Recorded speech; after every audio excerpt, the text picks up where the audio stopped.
J'y ajoute un dernier mot, c'est que nous sommes dans une situation de quasi-totale dictature, puisque les voix autorisées pour parler devant les Français, devant les grands médias du pays, sont uniquement celles qui acceptent le narratif que je viens de décrire, qui acceptent de dire que la Russie est très méchante, qu'il faut absolument soutenir l'Ukraine, qu'il faut absolument qu'on fasse un effort de guerre, qu'on construise l'Europe de la défense, etc. C'est-à-dire qu'il y a en France quand même beaucoup de Français qui ne sont pas d'accord avec ça. Et qui n'ont pas le droit à la parole dans les grands médias du pays. Ce que beaucoup de Français d'ailleurs ressentent, c'est que la situation est vraiment très très très mauvaise. Et beaucoup de Français veulent surtout une chose, c'est voudraient la paix et voudraient arrêter toute cette histoire qui nous heurte avec la Russie, qui est un pays avec lequel nous avons des liens historiques très importants depuis des siècles. Et quel est votre regard de la situation actuelle politique en France depuis la dissolution décidée par Emmanuel Macron à l'issue des élections européennes l'année dernière déjà? Le pays semble faire du surplace. Oui, la situation de la vie générale est très mauvaise. D'abord parce que M. Macron est en fait très impopulaire en France. On estime, les sondages sont variés, mais on estime qu'il n'y a pas plus de 15 à 20% de la population qui continue à le soutenir. Ça, c'est le premier point. Le deuxième point, c'est qu'il n'a pas tenu compte des résultats émanant du scrutin suite à la dissolution. Il a tout fait pour avoir une majorité un peu de briques et de broc pour poursuivre la même politique. Je rappelle que la politique d'ailleurs qu'il poursuit, au fond, ce n'est pas la sienne, c'est celle qui est dictée par notre appartenance à l'Union européenne d'une part, à l'euro et à la Banque centrale européenne d'autre part, et à l'OTAN enfin. Donc en fait, M. Macron, il est comme un certain nombre de dirigeants européens, il n'est plus le représentant des intérêts de son peuple, il est désormais comment dirais-je, une espèce de gouverneur de province qui est mandaté par une oligarchie internationale pour imposer à des peuples réticents une politique qu'il refuse. Donc c'était quelque chose qui est très nouveau en fait dans l'histoire de France. Ça rappelle les moments où la France a été occupée dans son histoire et ça donne effectivement ce sentiment de grand malaise. Alors il s'y ajoute que par ailleurs les oppositions sont évanescentes, n'existent quasiment plus, que tout le monde a en ligne de mire la prochaine élection présidentielle qui devrait avoir lieu au printemps 2027, mais c'est encore dans 2 ans.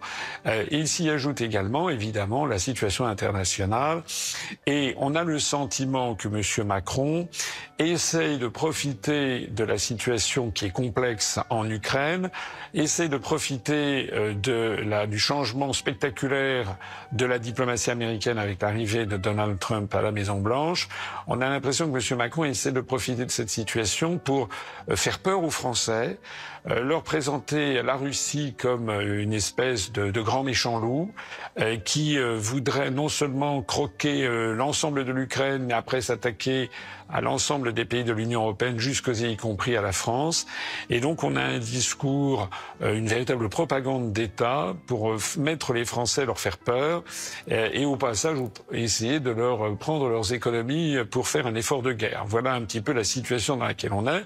J'y ajoute un dernier mot, c'est que nous sommes dans une situation de quasi-totale dictature, puisque les voix autorisées pour parler devant les Français, devant les grands médias du pays, sont uniquement celles qui acceptent le narratif que je viens de décrire, qui acceptent de dire que la Russie est très méchante, qu'il faut absolument soutenir l'Ukraine, qu'il faut absolument qu'on fasse un effort de guerre, qu'on construise l'Europe de la défense, etc. C'est-à-dire qu'il y a en France quand même beaucoup de Français qui ne sont pas d'accord avec ça. Et qui n'ont pas le droit à la parole dans les grands médias du pays. Ce que beaucoup de Français d'ailleurs ressentent, c'est que la situation est vraiment très très très mauvaise. Et beaucoup de Français veulent surtout une chose, c'est voudraient la paix et voudraient arrêter toute cette histoire qui nous heurte avec la Russie, qui est un pays avec lequel nous avons des liens historiques très importants depuis des siècles. Alors vous avez brossé énormément de thématiques lors de cette première réponse. On va essayer de prendre les choses dans un certain ordre. Juste pour rester en France pour le moment, vous avez parlé de peuples réticents, de votants qui ne se sentent pas forcément représentés par ceux qui sont au pouvoir actuellement. Existe-t-il d'après vous un risque d'explosion sociale ? Oui, dans l'absolu, oui, hein, parce que le niveau de vie des Français dégringole, parce que les tensions communautaires s'aggravent, parce qu'il y a une politique migratoire qui ne dépend plus d'ailleurs du gouvernement français, mais qui nous est imposée par l'Union européenne. Donc normalement, effectivement, tous les ingrédients sont mis en place pour que ça dégénère et qu'on aille, hélas, vers une guerre civile peut-être, en tout cas des troubles sociaux très importants. Mais, à contrario, et je reviens sur ce que je disais préalablement, M. Macron et l'ensemble du système médiatique français est en train de mettre la France et les Français sous terreur, leur faire peur, leur faire croire que le plus gros danger en ce moment, c'est la Russie qui voudrait nous croquer tout cru. Et donc, il y a une espèce de très grand malaise. Les Français ont tendance un peu à se refermer sur leur sphère privée. Et puis, on a des sondages qui indiquent qu'il y a un certain nombre de Français qui seraient prêts à aller se battre pour l'Ukraine contre la Russie, à donner de l'argent. Donc, on est dans une mise en conditionnement de la population qui fait que une explosion sociale à très court terme ne me paraît pas vraisemblable. C'est plutôt en fait une société qui est un peu sous terreur en fait. Le Frexit que vous défendez, est-ce que une sortie de la France de l'Union européenne est-elle une idée à laquelle les Français sont prêts à l'heure actuelle? Alors, je dirais oui et non. S'il y avait aujourd'hui un référendum sur cette question, il faudrait d'abord savoir dans quelles conditions il se passerait. Parce que si les médias, vous savez que dans les médias, on n'en parle jamais, et lorsqu'il est vaguement question du Frexit, c'est toujours pour décrire que ce serait une catastrophe. Moi, j'ai créé ce parti politique, le premier parti politique français qui proposait de sortir de l'Union européenne, mais aussi de l'OTAN, n'oubliez pas. J'ai créé ce parti, ça va bientôt faire 18 ans. Ça fait 18 ans de combat politique, c'est quand même très considérable. Et je peux vous assurer qu'il y a 18 ans, mais c'était vrai aussi il y a 16 ans, il y a 14 ans, etc., c'était un discours qui passait très mal. Parce que la France faisait partie des pays fondateurs de l'Union européenne, parce que l'on expliquait aux Français, la propagande c'était l'Europe c'est la paix, l'Europe c'est la démocratie, l'Europe c'est la prospérité, et sortir de l'Europe ça serait la catastrophe, ça serait aller à la guerre. Voilà, c'était schématique. Donc mes propos passaient quand même très mal. Mais aujourd'hui, ça a quand même beaucoup changé. Plus personne aujourd'hui ne dit l'Europe c'est la paix, puisque les Français constatent qu'au contraire, l'Europe est en train de nous entraîner vers un risque de guerre, peut-être de guerre mondiale, contre la Russie, qui est quand même la première ou la deuxième puissance militaire mondiale. Donc plus personne en France ne croit que l'Europe c'est la paix. Deuxièmement, l'Europe c'est la démocratie. De plus en plus de Français constatent que ça n'est pas vrai. L'exemple de la Roumanie fait quand même sensation en France. Chez les gens en parlent. Ça n'est pas dans les médias, mais les gens, ils en parlent entre eux. Et le troisième sujet, c'est que l'Europe, c'est la prospérité. Maintenant, les Français constatent quand même que notre niveau de vie ne cesse de dégringoler. Autrement dit, je le constate avec mon parti politique. Alors, je ne sais pas si je dois m'en réjouir ou le regretter. Je m'en réjouis parce que notre parti se développe très très bien. Il y a de plus en plus de gens qui nous écoutent, qui se tournent vers nous. Mais d'un autre côté, je m'en félicite pour le bien-être de mon parti et son développement.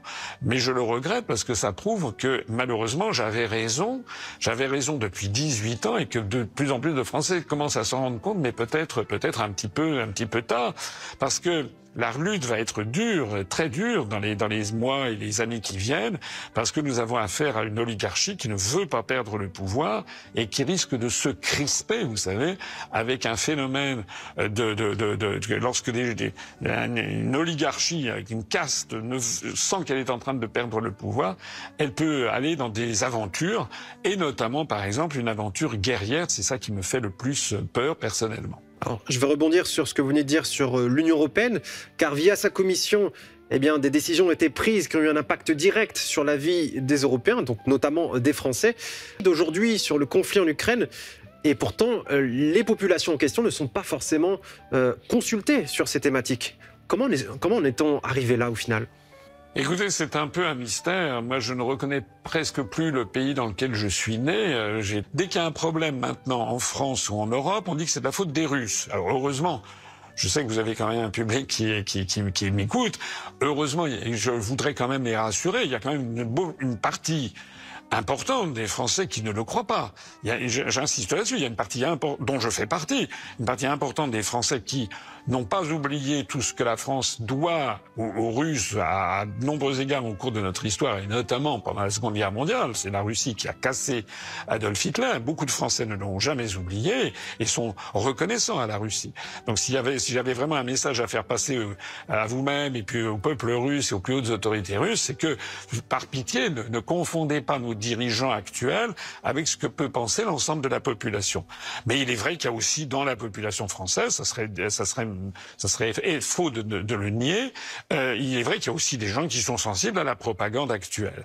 Et donc, ce qui est vraiment ressort de ça, c'est que ce qui vient de se passer en Roumanie est extrêmement inquiétant parce que on a désormais le sentiment que quiconque veut vraiment sortir de l'Union européenne, veut vraiment faire la paix avec la Russie, ne peut plus participer à des élections. Alors, le vice-président américain Vance a fait un discours très remarqué à Munich il y a quelques semaines, qui avait fait l'objet presque, ça avait fait sensation, puisqu'il avait justement indiqué, et je pense qu'il avait raison, je pense que le vice-président américain avait tout à fait raison, que le principal adversaire, le principal ennemi de l'Union européenne, ça n'était pas la Russie, ça n'était pas la Chine, ça n'était pas... Il dit, c'est en vous-même que vous devez le trouver, c'est que vous avez oublié les valeurs qui ont fait l'Europe. Il a raison. Et il avait d'ailleurs cité expressément ce qui s'était passé en Roumanie avec l'annulation de l'élection présidentielle de novembre 2024. Bon, là, c'est beaucoup plus grave encore, puisque l'élection a été reprogrammée.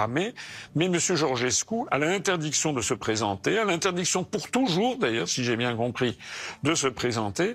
Et de surcroît, il ne peut pas s'exprimer pendant 2 mois jusqu'à l'élection présidentielle. C'est vraiment un coup d'État de nature totalitaire. Et ce qui est le plus grave, et c'est là aussi où malheureusement, je trouve que votre question que vous avez posée tout à l'heure était très juste et elle me fait de la peine, c'est que je ne reconnais pas vraiment mon propre pays parce que normalement, la France entière aurait dû se mobiliser, les médias, il devrait y avoir des médias qui se protestent, mais pas du tout. Tous les médias ne parlent pas de cette affaire, la relèguent l'information tout à fait en milieu de journal, parfois n'en parlent même pas, dénigrent M. Georgescu en disant que c'est un agent du Kremlin, que c'est quelqu'un d'extrême droite, etc., etc., qu'il avait truqué les élections, il n'y a pas la moindre preuve de ça, et donc c'est un dénigrement qui est effectué, comme celui d'ailleurs que j'ai subi en France, et ça c'est vraiment très grave parce que ça veut dire en effet que l'Union européenne, comment dirais-je, à la fois il y a des forces d'autodestruction, je l'ai dit tout à l'heure, elle est au bord de l'explosion, et face à ça, on a l'impression de dirigeants qui se durcissent et qui veulent mettre l'ensemble des populations sous la férule, les cadenasser dans un système de plus en plus dictatorial et totalitaire. Donc ça prouve que l'Union européenne, comme je vous le disais, est un faux concept, c'est faux. Monsieur Macron est beaucoup plus proche du Premier ministre canadien ou du Premier ministre britannique sur ces affaires que du Premier ministre slovaque ou du Premier ministre hongrois, ce qui, d'une certaine façon, montre on est au bord de la fin de l'Union européenne. Si vous voulez, ça tire dans tous les sens. Il n'y a plus du tout de communauté de pensée. C'est très, très important. C'est vraiment très important.